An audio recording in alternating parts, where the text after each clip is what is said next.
అసలు ఏ స్థాయిలోకి వెళ్ళి మేము రివ్యూలు తీసుకునే వాళ్ళము అని అంటే, ఏ స్థాయిలోకి వెళ్ళి ఎంత కమిట్మెంట్ చూపే వాళ్ళము అని అంటే, ఒకసారి ఆ క్లిప్పింగ్ కూడా ఒకసారి రివ్యూ క్లిప్పింగ్ కూడా ఒకసారి వేయండి అమ్మా. ఒకసారి ఇంట్రెస్టింగ్ క్లిప్పింగ్ ఒకసారి చూడండి. డేటా ఎంట్రీ ఆపరేటర్ దగ్గర వీళ్ళు కీ ఇచ్చేస్తారు. మొదటి నుంచి మొదలు పెట్టారు. మేజర్గా ఫ్లా ఎక్కడ జరుగుతుందనంటే సమస్య ఏంటంటే ఈ డేటా ఎంట్రీ ఆపరేటర్ దగ్గర వీళ్ళు కీ ఇచ్చేస్తారు. మేజర్గా ఫ్లా ఎక్కడ జరుగుతుందనంటే వీళ్ళకి డేటా ఎంట్రీ ఆపరేటర్ దగ్గర కీ ఇచ్చేస్తారు.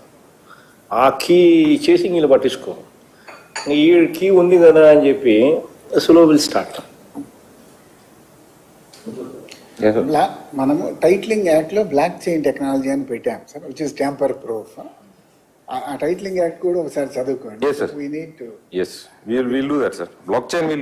అక్కడ కొంచెం ట్యాంపర్ ఎవరైనా చేయాలని అనుకుంటే కూడా చెయ్యాలని దురుద్దేశంతో ఆలోచన చేసినా కూడా చెయ్యలేని విధంగా నీ సిస్టమ్ను డెవలప్ చేయాలి.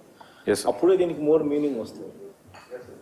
ప్రజలకు బేసిక్లీ ఒక కాన్ఫిడెన్స్ అనేది ఏంటంటే ఇది ట్యాంపర్ చెయ్యలేము అన్న ఇంప్రెషన్ ఇవ్వగలిగితే అది number 1. Number 2, whatever technology ద్వారా నువ్వు ఏదైతే నువ్వు పెట్టగలిగింది that should only be stand by. You would have to be make sure that physical documents are also given. And physical డాక్యుమెంట్స్ను గన ఎవరైనా చూపిస్తే physical documents should overrule the technology. అది కూడా జాగ్రత్తగా చూసుకో.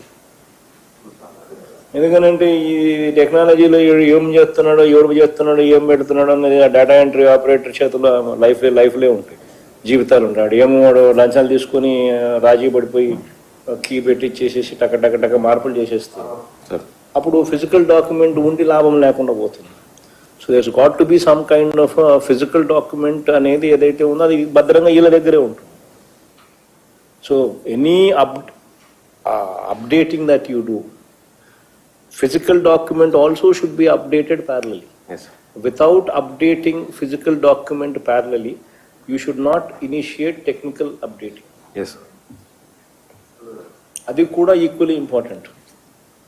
Otherwise what will happen is we ignore the physical document updating. Then what happens is physical document would say something, your digital document would say something else. అప్పుడు tomorrow this fellow will come and say కోర్టుకు పోతాడు, ఈడెవడో వీళ్ళ కొడుకులో వీళ్ళ పిల్లోల్లో ఎవరో this is the original document అంటాడు. There's got to be some connection there. అంటే ప్రతి విషయంలో కూడా ఏ స్థాయిలోకి వెళ్ళి ప్రజలకు రైతులకు మంచి జరగాలనే ఉద్దేశంతో tamper proof registered tamper proof documents వాళ్ళకు అందజేయాలి అని చెప్పి ఏ స్థాయిలో తాపత్రయపడ్డాము అని చెప్పడానికి ఆ రివ్యూ మీటింగ్స్లో మేము తీసుకుంటా ఉన్న ఆ సీరియస్నెస్ చెప్పడానికి అది ప్లే చేసిన. నిజంగా ఈ సమగ్ర సర్వే కోసం మేము చేసిన ప్రతి ప్రయత్నం కూడా ఒక రికార్డే.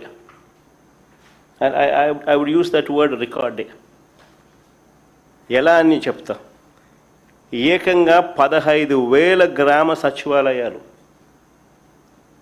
ఏకంగా 15,000 గ్రామ సచివాలయాలు ఒక record. Never in the past. ఏకంగా 15,000 గ్రామ సచివాలయాలు ఒక రికార్డే. ప్రతి సచివాలయంలో దాదాపుగా 10 మంది ఉద్యోగులను నియమించడం అది ఇంకో రికార్డే. దీనికోసం ఒకే ఒక నోటిఫికేషన్ ఏకంగా 134,000 మంది ఉద్యోగులు నియామకం. ఎవ్వరూ కూడా ఎప్పుడూ కూడా అధిగమించలేని, తుడిచివేయలేని ఒక సూపర్ రికార్డ్ ఇది.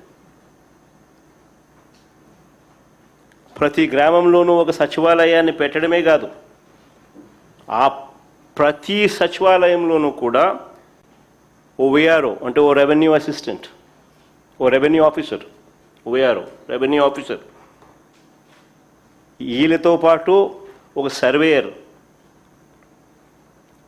వీళ్ళతో పాటు డిజిటల్ అసిస్టెంట్,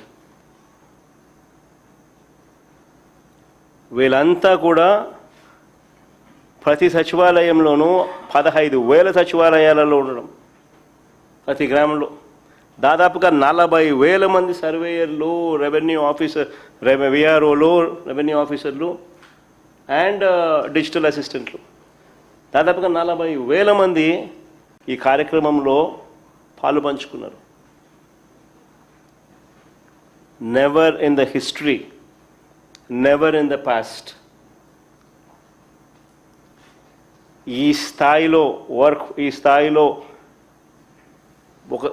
స్థాయిలో ఒక వ్యవస్థను క్రియేట్ చేసి రైతులకు, ప్రజలకు మంచి చేయాలి, శాశ్వత పరిష్కారం దిశగా అడుగులు పడాలి, పూర్తి ప్రక్షాళన చేసి సమగ్ర భూ సర్వే చేసి ట్యాంపర్ ప్రూఫ్ డాక్యుమెంట్స్ చేతిలో పెట్టి ఆ తర్వాత కూడా ఆ సిస్టమ్ను మెయింటైన్ చేయాలి, అప్డేట్ కాబడ్డ పరిస్థితుల్లో అని తపన పడిన ప్రభుత్వం ఎప్పుడూ లేదు.